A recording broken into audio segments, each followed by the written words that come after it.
আজি বিদ্যালয়সমূহৰ পৰিচালনা সমিতিসমূহৰ সমৰক্ষী সমিতিৰ উদ্যোগত অনুষ্ঠিত যুগত প্ৰতিবাদী ধৰ্ণা জনা কাৰ্যসূচী যিসকলে এই কাৰ্যসূচী আয়োজন কৰিছে মই এজন স্থানীয় ব্যক্তি হিচাপে তেওঁলোকক মই আন্তৰিক ধন্যবাদ জ্ঞাপন কৰিছোঁ। প্ৰথমতে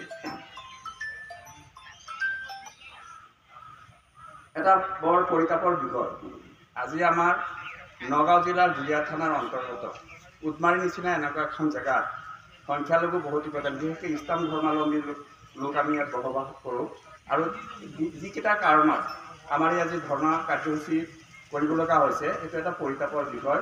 আচলতে আমাৰ সমাজত এইবিলাক হ'ব নালাগিছিল। এইটোৰ পৰা এইটোৱে প্ৰমাণ কৰা যায় যে আজি আমাৰ সমাজখন এতিয়া সচেতন হোৱা নাই। যিয়ে নহওক যিসকলৰ প্ৰচেষ্টাত আজি প্ৰতিবাদী ধৰ্ণা কাৰ্যসূচী আয়োজন কৰিছে এইটো এটা শুভ লক্ষণ আৰু এটা সমাজলৈ ভাল বাৰ্তা প্ৰেৰণ কৰিব বুলি মই আশা কৰিব পাৰিছোঁ। আজি যিটো প্ৰতিবাদী কাৰ্যসূচী এই কাৰ্যসূচীত কেইবাটাও কাৰণ আছে। প্ৰথমতে মই যদি আমি দাবী কৰোঁ যে এই কাৰ্যসূচীটো আয়োজন কৰা মানে প্ৰশাসন ব্যৰ্থ হৈছে। মই ক'ম আজি এই কাৰ্যসূচীটো আয়োজন কৰাৰ মূল কাৰণটো হ'ল যে প্ৰশাসন আজি ব্যৰ্থ হৈছে, যাৰ ফলত মানুহ অতিষ্ঠ হৈ এটা ধৰ্ণা কাৰ্যসূচী পালন কৰিবলৈ বাধ্য হৈছে। গতিকে প্ৰশাসনক মই এই কাৰ্যসূচীৰ জৰিয়তে মই তেওঁলোকক দৃষ্টি আকৰ্ষণ কৰিব বিচাৰিছোঁ বা অনুৰোধ জনাইছোঁ যে তেওঁলোকে যাতে আমাৰ এই অঞ্চলখন যাতে এই দুৰ্নীতিসমূহ নিৰ্মূল কৰাৰ ক্ষেত্ৰত যাতে বিশেষ পদক্ষেপ গ্ৰহণ কৰে। দ্বিতীয়টা হ'ল ইতিমধ্যে আমাৰ ওপৰত বক্তাসকলে কৈ গৈছে যে কিছুমান কিছুমান ব্যক্তি আছে তেওঁলোকৰ প্ৰৰোচনাত তেওঁলোকৰ ছত্ৰছায়াত এই অসামাজিক কাৰ্যসূচীবিলাক পৰিচালিত হৈ আছে।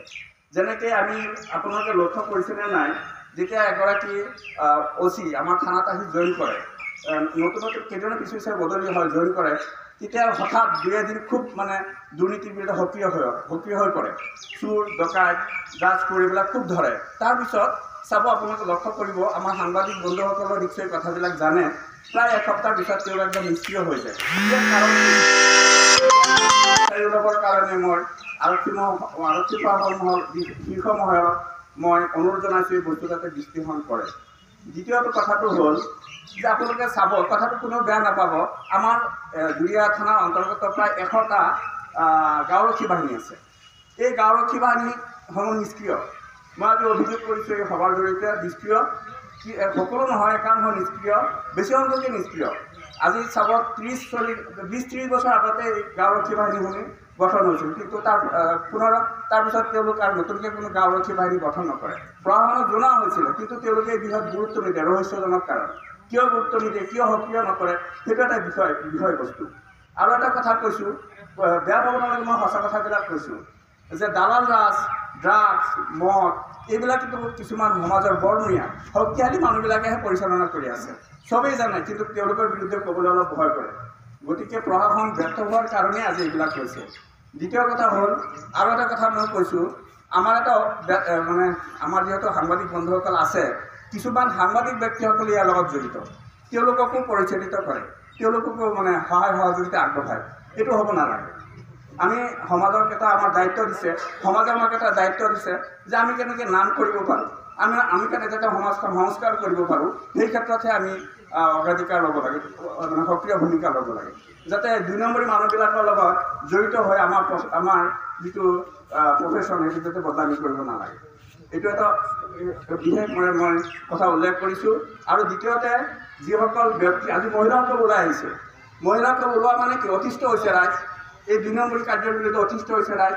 গতিকে আমি প্ৰশাসনক কঠোৰভাৱে তেওঁলোকে বাধ্য কৰিব লাগিব, প্ৰশাসনক আজি বাধ্য কৰিব লাগিব যে আমাৰ এই অঞ্চলত 2 নম্বৰী যিবিলাক কাম আছে, যেনেকৈ দালাল, ড্ৰাগছ ইত্যাদি বিভিন্ন ধৰণৰ চুৰি কাৰ্য, আৰু আমাৰ ছাৰসকল যে নিৰুপায়, মই ছাৰসকলৰ মুখখন চাইছোঁ যে তেওঁলোক নিৰুপায়, তেওঁলোক নোৱাৰা হৈছে। আজিকালি যে 2 নম্বৰী মানুহ বা চুৰি ড্ৰাগছ এইবিলাকৰ শক্তি বৃদ্ধি পাই গৈছে, তেওঁলোকৰ ওপৰত যেন হাৰ মানাৰ নিচিনা হৈছে। আজি কিয় হৈছে? প্ৰশাসনৰ দুৰ্বলতাৰ কাৰণেই হৈছে। গতিকে প্ৰশাসনক মই আপোনালোকৰ জৰিয়তে অনুৰোধ জনাওঁ যাতে প্ৰশাসনে এইবিলাকৰ ওপৰত সঁচাকৈ কঠোৰ ব্যৱস্থা, মানুহক দেখুৱাই পেলাই এটা ব্যৱস্থা আছে সেইটো নহয়, সঁচাকৈ কঠোৰ ব্যৱস্থা কৰি সমাজৰ ফালৰ পৰা সমাজত এনেকৈ সংগঠিত দুৰ্নীতি সংগঠিত হোৱা কাৰ্যবিলাক যাতে সঁচাকৈ নিৰ্মূল কৰিবৰ কাৰণে তেওঁলোকে এটা যাতে পদক্ষেপ কৰে। মই বিশেষকৈ আমাৰ চৰকাৰখন দুৰ্নীতি নিৰ্মূলৰ কাৰণে বিশেষ সময়ে বিভিন্ন ধৰণৰ কাৰ্যসূচী বা কথা ঘোষণা কৰে। চৰকাৰক আমি অনুৰোধ জনাইছোঁ, চৰকাৰে যাতে আমাৰ এই অঞ্চলখন যাতে ২ নম্বৰী কাম কাজৰ পৰা সুৰক্ষিত কৰি আমাক যাতে এটা ভাল সমাজ উপহাৰ দিয়ে। এইখিনিকৈ মই অনুৰোধ